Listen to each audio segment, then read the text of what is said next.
ലോകത്തൊരു ഹോട്ടലുണ്ട്. അത് ഭൂമിയിലെ ഏറ്റവും ഉയരം കൂടിയ കെട്ടിടത്തിനുള്ളിൽ വെറുതെ അങ്ങ് സ്ഥിതി ചെയ്യുക മാത്രമല്ല ചെയ്തത്.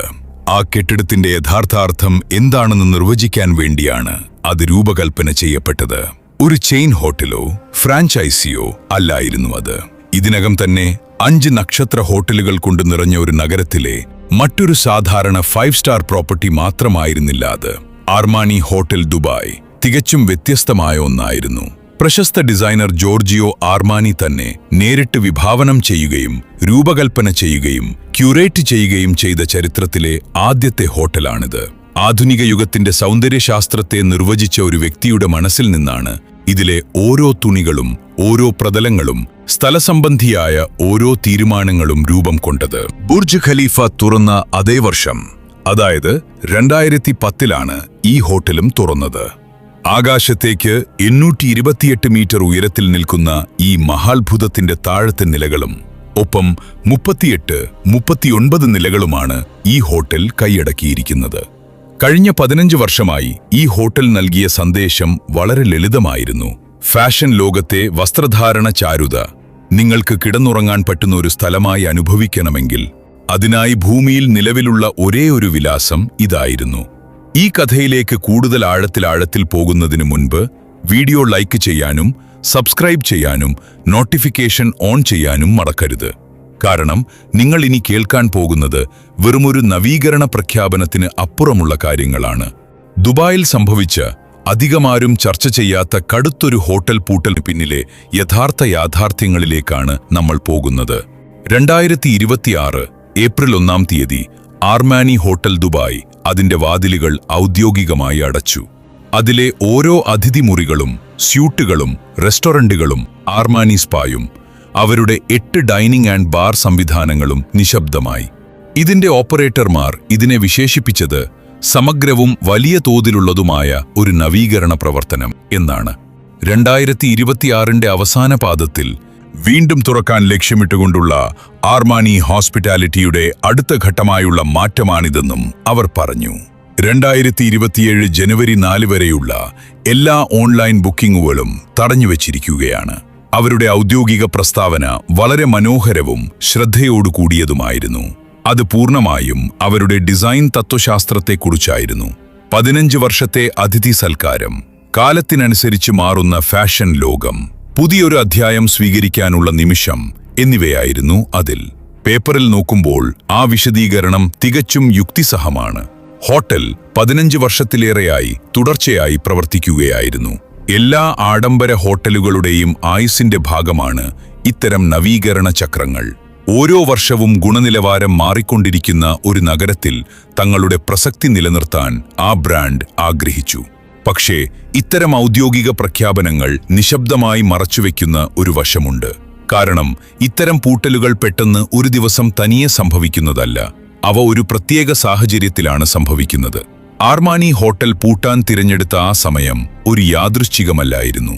പതിറ്റാണ്ടുകളായി ദുബായിയുടെ ടൂറിസം വ്യവസായം നേരിട്ടിട്ടില്ലാത്ത അത്രയും വലിയൊരു തടസ്സത്തിന്റെ കാലഘട്ടമായിരുന്നു അത്. യഥാർത്ഥത്തിൽ എന്താണ് സംഭവിച്ചതെന്ന് മനസ്സിലാക്കാൻ നമ്മൾ 2026 ഫെബ്രുവരി 28 തിരിച്ചു പോകണം. ഗൾഫ് മേഖലയിലുടനീളമുള്ള പ്രാദേശിക സംഘർഷങ്ങൾ പെട്ടെന്ന് കടുക്കുകയും ദുബായിയുടെ ടൂറിസം മാതൃകയുടെ അടിത്തറ തന്നെ ഇളകാൻ തുടങ്ങുകയും ചെയ്ത ദിവസമായിരുന്നു അത്. ഏതാനും ദിവസങ്ങൾക്കുള്ളിൽ UAEക്ക് നേരെ 2400-ലധികം മിസൈലുകളും ഡ്രോണുകളും തൊടുത്തുവിടപ്പെട്ടു. എയർപോർട്ടുകൾ, തുറമുഖങ്ങൾ, ഹോട്ടലുകൾ, ജനവാസ മേഖലകൾ എന്നിവയായിരുന്നു ലക്ഷ്യം. ഇവയിൽ 90% തടഞ്ഞു നിർത്തിയതായി ഉദ്യോഗസ്ഥർ സ്ഥിരീകരിച്ചു. ടൂറിസം മേഖലയ്ക്ക് ഇതിന്റെ ആഘാതം ഉടനടിയുള്ളതും ക്രൂരവുമായിരുന്നു. 2025 95.2 ദശലക്ഷം യാത്രക്കാരെ കൈകാര്യം ചെയ്ത അന്താരാഷ്ട്ര യാത്രക്കാരുടെ കാര്യത്തിൽ ലോകത്തിലെ ഏറ്റവും തിരക്കേറിയ ദുബായ് ഇന്റർനാഷണൽ എയർപോർട്ടിലെ ആയിരക്കണക്കിന് വിമാന സർവീസുകൾ റദ്ദാക്കപ്പെട്ടു. ആദ്യ ആഴ്ചകളിൽ 10,000-കണക്കിന് സന്ദർശകർ ദുബായിൽ കുടുങ്ങിപ്പോവുകയും പിന്നീട് പ്രത്യേക വിമാനങ്ങളിൽ അവരെ ഒഴിപ്പിക്കേണ്ടി വരികയും ചെയ്തു. ദുബായിയുടെ അഭിമാനമായ എമിറേറ്റ്സ് എയർലൈൻസിന് സർവീസുകൾ വളരെ ചുരുക്കേണ്ടി വന്നു. ടൂറിസം ബുക്കിംഗ് സ്ഥാപനമായ വീഗോയുടെ ചീഫ് ബിസിനസ് ഓഫീസർ മാമൻ സ്ഥിരീകരിച്ചതനുസരിച്ച് ദുബായിലെ ഹോട്ടലുകളിലെ താമസക്കാരുടെ എണ്ണം സാധാരണയുള്ളതിന്റെ വെറും 15% മുതൽ 20% വരെയായി കുത്തനെ ഇടിഞ്ഞു. ഇപ്പോൾ ആ സമയം വീണ്ടും ഒന്ന് പരിശോധിക്കൂ. ഈ പ്രതിസന്ധികൾ പുകയുന്നതിനിടയിലാണ് ആർമാനി ഹോട്ടൽ തങ്ങളുടെ പൂട്ടൽ പ്രഖ്യാപിക്കുന്നത്. മാർച്ച് 31-ന് ബുക്കിംഗുകൾ അവസാനിപ്പിച്ചു. ഏപ്രിൽ 1-ന് വാതിലുകൾ പൂട്ടി. ദുബായിയുടെ ആഡംബര ഹോസ്പിറ്റാലിറ്റി വ്യവസായം അതിന്റെ ആധുനിക ചരിത്രത്തിലെ ഏറ്റവും വലിയ തകർച്ച നേരിട്ട അതേ സമയത്ത് തന്നെ ഈ പ്രോപ്പർട്ടി വിപണിയിൽ നിന്ന് പൂർണ്ണമായി മാറി നിന്നു. ഇവിടെയാണ് ഈ കഥ വെറുമൊരു നവീകരണത്തെക്കുറിച്ചുള്ളതല്ലാതെ തുറന്നു പറയാൻ മടിക്കുന്ന മറ്റൊരു വലിയ കാര്യത്തെക്കുറിച്ചായി മാറുന്നത്. കാരണം നമ്മളിവിടെ കാണുന്നത് ഒരു ഹോട്ടൽ താൽക്കാലികമായി നിർത്തുന്നത് മാത്രമല്ല, ദുബായിയുടെ ആഡംബര ബിസിനസ് മാതൃകയ്ക്ക് താഴെ എപ്പോഴും ഉണ്ടായിരുന്ന ഒരു ഘടനാപരമായ യാഥാർത്ഥ്യം പുറത്തുവരുന്നതാണ്. വർഷങ്ങളായി ദുബായ് വെറും മുറികൾ മാത്രമല്ല വിറ്റഴിച്ചിരുന്നത്, മറിച്ച് അവർ സുരക്ഷിതത്വത്തിന്റെ ഉറപ്പാണ് വിറ്റത്. വിശാലമായ മേഖലയിലെ അനിശ്ചിതത്വങ്ങളിൽ നിന്നെല്ലാം മാറി തികച്ചും നിയന്ത്രിതമായ ഒരു അന്തരീക്ഷത്തിൽ നിങ്ങൾക്ക് വന്ന് ജീവിക്കാമെന്ന വാഗ്ദാനമായിരുന്നു അത്. അതാണ് അവരുടെ യഥാർത്ഥ ഉൽപ്പന്നം. ആർക്കും തൊടാൻ പറ്റാത്ത തരത്തിലുള്ള ഒരു സുരക്ഷിതത്വബോധം. പക്ഷേ ആ ഒരു സുരക്ഷിതത്വബോധത്തിന് ചെറിയൊരു വിള്ളൽ വീണാൽ പോലും അവരുടെ മൊത്തം ബിസിനസ് മാതൃകയും ചോദ്യം ചെയ്യപ്പെടും. കാരണം നിങ്ങൾ ഉറപ്പു വിൽക്കുമ്പോൾ നിങ്ങൾക്കവിടെ അനിശ്ചിതത്വം താങ്ങാൻ കഴിയില്ല. ആ ആഴ്ചകളിൽ ദുബായിയുടെ റെസ്റ്റോറന്റ്, ഹോട്ടൽ മേഖലകളിൽ യഥാർത്ഥത്തിൽ എന്താണ് സംഭവിച്ചതെന്ന് ചിന്തിച്ചു നോക്കൂ. രാജ്യത്തുടനീളം 14 ഔട്ട്ലെറ്റുകളും 1000-ലധികം ജീവനക്കാരുമുള്ള തഷാസ് ഹോസ്പിറ്റാലിറ്റി ഗ്രൂപ്പിന്റെ സ്ഥാപക നടാഷ സിട്രസ് പറഞ്ഞത് അവരുടെ റെസ്റ്റോറന്റുകളിലെ വരുമാനം 50%-ലധികം കുറഞ്ഞു എന്നാണ്. ടൂറിസ്റ്റുകളെ മാത്രം ആശ്രയിച്ചു കഴിയുന്ന ഔട്ട്ലെറ്റുകളിൽ ഇത് 70 മുതൽ 80% വരെയായിരുന്നു. സ്വന്തം ജീവനക്കാരിൽ 1/3 പേരെ പിരിച്ചുവിടുന്നത് ഒഴിവാക്കാൻ വേണ്ടി തന്റേതുൾപ്പെടെ എല്ലാ ജീവനക്കാരുടെയും ശമ്പളം 30% അവർക്ക് വെട്ടിക്കുറയ്ക്കേണ്ടി വന്നു. ഒരു പ്രമുഖ റെസ്റ്റോറന്റ് എക്സിക്യൂട്ടീവ് സമ്മതിച്ചത് ആളുകളുടെ വരവ് സാധാരണ ഉള്ളതിന്റെ 15 മുതൽ 20% കുറഞ്ഞു എന്നാണ്. ഇത് കാരണം അവരുടെ പകുതിയിലധികം ജീവനക്കാരെ ശമ്പളമില്ലാത്ത ലീവിൽ വിടാൻ അവർ നിർബന്ധിതരായി. ചില ഔട്ട്ലെറ്റുകൾ താൽക്കാലികമായി അടച്ചിടേണ്ടി പോലും വന്നു. ഒരു അന്താരാഷ്ട്ര ഹോസ്പിറ്റാലിറ്റി ഗ്രൂപ്പിലെ മുതിർന്ന ഉദ്യോഗസ്ഥൻ സ്ഥിരീകരിച്ചത് ചില പ്രോപ്പർട്ടികളിലെ റൂം ബുക്കിംഗുകൾ ഒറ്റയക്കത്തിലേക്ക് ഇടിഞ്ഞു എന്നാണ്. അദ്ദേഹത്തിന്റെ സ്വന്തം വാക്കുകൾ ഇതായിരുന്നു: ഇത്തരമൊരു സാഹചര്യത്തിൽ കുറച്ചു ആഴ്ചകളിലേക്ക് ഹോട്ടൽ പൂർണ്ണമായി അടച്ചിടുകയും പിന്നീട് സ്ഥിതിഗതികൾ വിലയിരുത്തുകയും ചെയ്യുന്നത് വഴി പ്രവർത്തന ചെലവ് ഗണ്യമായി കുറയ്ക്കാൻ സാധിക്കും. ആ ഒരൊറ്റ വാചകം ഇവിടെയുള്ള എല്ലാ കാര്യങ്ങളുടെയും കാഴ്ചപ്പാട് മാറ്റുന്നുണ്ട്. കാരണം ഒരു ഒക്യുപ്പൻസി പ്രതിസന്ധിക്ക് നടുവിൽ നിൽക്കുമ്പോൾ ഒരു ലക്ഷറി ഹോട്ടൽ നവീകരണത്തിനായി താൽക്കാലികമായി അടയ്ക്കുന്നു എന്ന് പറയുന്നതിന് പിന്നിലെ യഥാർത്ഥ നിശബ്ദ സത്യം ഇതാണ്. ഈ നവീകരണം നേരത്തെ പ്ലാൻ ചെയ്തതായിരിക്കാം, അല്ലെങ്കിൽ അത് ആവശ്യവുമായിരിക്കാം. പക്ഷേ അതിന്റെ ആ സമയം എപ്പോൾ ഇത് അടയ്ക്കണം, എപ്പോൾ എല്ലാ റൂമുകളും മാർക്കറ്റിൽ നിന്ന് മാറ്റണം, എപ്പോഴാണ് ജീവനക്കാരെല്ലാവരെയും വീട്ടിലേക്ക് അയക്കേണ്ടത് എന്ന തീരുമാനം, അത് വെറുമൊരു ഡിസൈൻ തത്വശാസ്ത്രം മാത്രമല്ല, അത് തികച്ചും സാമ്പത്തികപരമായ ഒരു തീരുമാനമാണ്. നഷ്ടങ്ങൾ കുറയ്ക്കുക, തകർന്നുപോയ ആത്മവിശ്വാസം എപ്പോൾ തിരിച്ചുവരുമെന്ന് കാത്തിരിക്കുക എന്നിവയാണത്. ഈ കാര്യത്തിൽ ആർമാനി ഹോട്ടൽ തനിച്ചായിരുന്നില്ല. ഭൂമിയിലെ ഏറ്റവും പ്രശസ്തമായ ആഡംബര ഹോട്ടലായ ബുർജൽ അറബ് അതിന്റെ 27 വർഷത്തെ ചരിത്രത്തിൽ ആദ്യമായി ഒരു പൂർണ്ണ നവീകരണത്തിനായി അടച്ചുപൂട്ടി. അതിന്റെ ബുക്കിംഗുകൾ 2027 ജൂൺ വരെ ബ്ലോക്ക് ചെയ്തിരിക്കുകയാണ്. പാം ജുമൈറയിലെ സെന്റ് റീജസ് ഹോട്ടലും അടച്ചുപൂട്ടി. പാർക്ക് ഹയാത്ത് ദുബായ് അതിന്റെ അവസാനഘട്ട നവീകരണത്തിനായി മെയ് 1 മുതൽ ഏകദേശം 6 മാസത്തേക്ക് അടച്ചിടാൻ തീരുമാനിച്ചു. ദുബായിലെ ഏറ്റവും പ്രശസ്തമായ 5 വലിയ ആഡംബര ഹോട്ടലുകളാണ് ഏതാനും ആഴ്ചകൾക്കുള്ളിൽ അടുത്തടുത്തായി തങ്ങളുടെ പൂട്ടൽ പ്രഖ്യാപിച്ചത്. ഔദ്യോഗികമായി ഇവയെല്ലാം നവീകരണ പ്രവർത്തനങ്ങളാണ്. എന്നാൽ നിശബ്ദമായി പറഞ്ഞാൽ ഇതൊരു വ്യവസായം. തങ്ങൾക്ക് മുന്നോട്ടു പോകാനുള്ള സമയം വിലയ്ക്ക് വാങ്ങുന്നതാണ്. ഇനി ഇതിനൊപ്പം വിനോദസഞ്ചാര മേഖലയിലുടനീളം സംഭവിച്ച കാര്യങ്ങൾ കൂടി ഒന്ന് ചേർത്തു വായിക്കാം. എയർ DNA ഡാറ്റ വ്യക്തമാക്കുന്നത് ഫെബ്രുവരി 28-നും മാർച്ച് 29-നും ഇടയിലുള്ള വെറും 1 മാസത്തിനുള്ളിൽ മാത്രം UAE-യിലുടനീളം 2,26,500-ലധികം ഷോർട്ട് ടേം റെന്റൽ ബുക്കിംഗുകളാണ് റദ്ദാക്കപ്പെട്ടത്.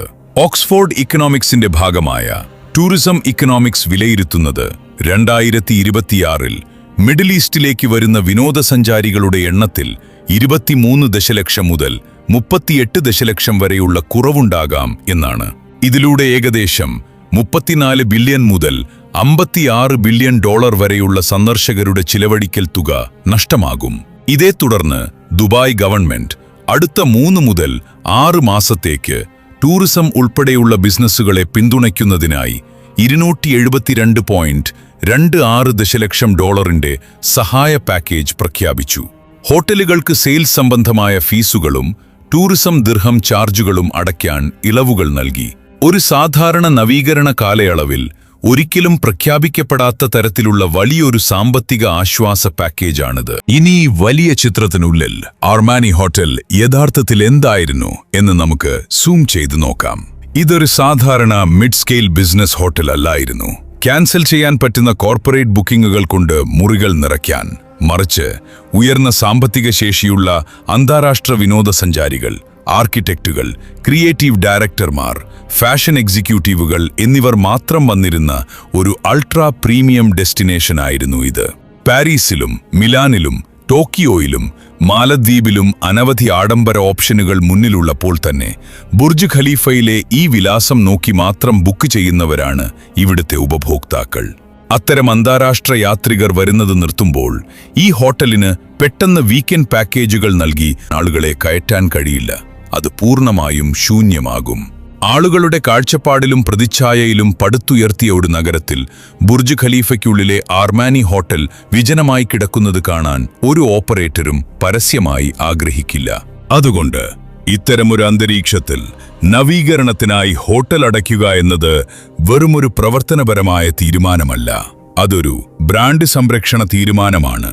ഹോട്ടൽ തുറന്നു പ്രവർത്തിക്കുകയും അത് ആളുകളില്ലാതെ ശൂന്യമായി കിടക്കുന്നത് ലോകം കാണുകയും ചെയ്യുന്നതിനേക്കാൾ എത്രയോ നല്ലതാണ്. അത് താൽക്കാലികമായി അടച്ചിട്ട് പുതിയൊരു മാറ്റത്തിനായി ഒരുങ്ങുകയാണെന്ന് വരുത്തി തീർക്കുന്നത്. അപ്പോൾ ഇതിനർത്ഥം ദുബായിലെ ആർമാനി ഹോട്ടലിന്റെ കഥ കഴിഞ്ഞു എന്നാണോ?